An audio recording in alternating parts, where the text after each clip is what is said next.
Now, further on down in this little writing here, I said, self-realization is not what we think it is.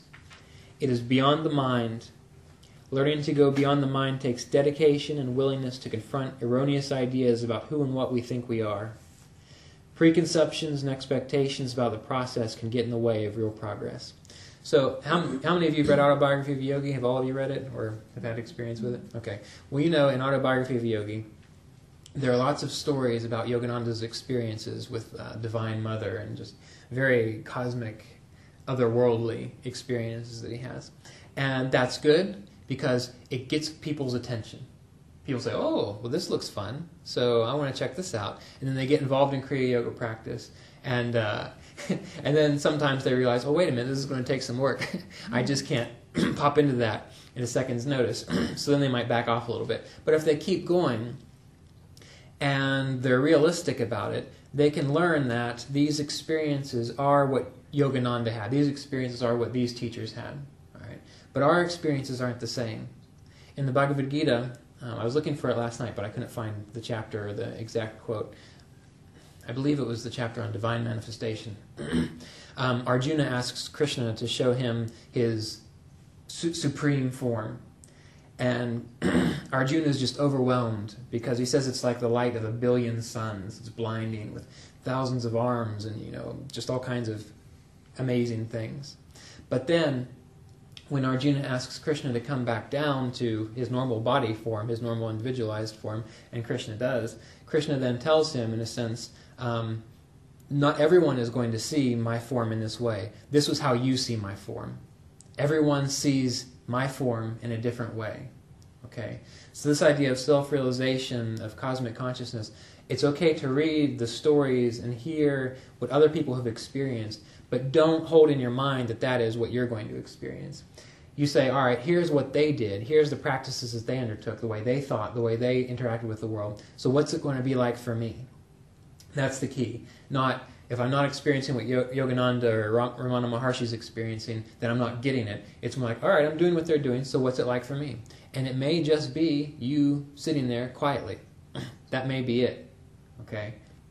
And who are you to argue with that? That might be it. But you also might have interesting experiences and perceptions. But the key is to always go beyond, always ask, what more is there? What is beyond this? Not thinking what it is, but just asking, what is beyond this? And eventually, a time will come, so I've been told, that there will be nothing more. And that's it. And you will know when that's it. So if you're asking, well, is this it? That's not it. Okay, keep that in mind. When you reach that point, when you've asked, what more is there? And an assurance comes, an inspiration that, well, there's nothing more. That's it. You will know. You will know. All right. But if you think this must be it, or if you are wondering if it is it, that is not it. Okay, so always keep that in mind. Always go beyond, always ask what is beyond this. Now, one last bit here. Self-realization is knowing the self, knowing what you are, and existing, being that knowing. Because you always are the self. You cannot not be the self. All right? So right now, you are it. Whether you know it or not, that's a different story. Okay? So if you learn to first accept, I am it, I am the self. Everything that I do, everything I think, everything is an expression of the self. That's a good start. Now, the meditation and yoga practice is learning to know that you are the self and have that direct experience. When you have the direct experience, you will know it. It is an experience that is like any other experience you've ever had before. It is not a thinking state. It is not a feeling state. It is simply a being state. And then typically it's like, oh, wow, that was great. And then you're back in the thinking state again. Okay? But you will know it when you experience it. And sometimes you might have actually experienced it, but you didn't know it because it is beyond the mind, and it is beyond emotions, and it is beyond your story, so there's no frame of reference. for you to remember it. Do you see? Your experiences you remember and you can think about. But when you experience the self, there's no frame of reference there. It's just the self. Okay? So you might have actually experienced it in the past, and you didn't know it because, say, there was a 5-minute period of time where you were just the self, and that was it.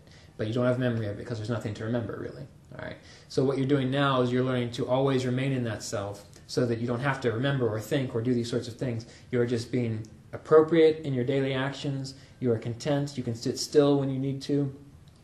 And you allow this stillness to pervade your life and the lives of everyone else, no matter what's going on. Even if you're talking to someone, you can still be still.